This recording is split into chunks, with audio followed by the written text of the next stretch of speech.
Grüßt euch. Ich möchte euch einfach empfehlen, genießt einmal die Momente, einfach mal stark und ruhig zum Sein und blöd zum Schauen. Einfach mal das Gehirn durchlüften und in eine gute Kraft zum Kommen, in eine positive Energie. Ich habe einen Text gemacht, so ein ganz neuer, der heißt Mucksmeißelstadt. Gerade stehe ich da und schau bloß blöd. In der Gegend. Es ist noch nicht spät.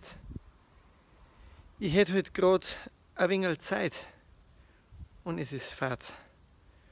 Und wenn das noch lange so bleibt, ist ganz Mucksmeißelstadt. Dann stehe ich da und schaue noch ein wenig weiter.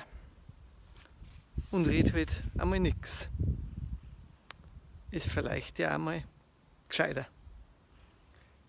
In dem Sinn, euch eine gute Zeit und einfach mal blöd schauen. Pfiat euch, euer Wolfgang von wolfgang-hofer.de. Servus.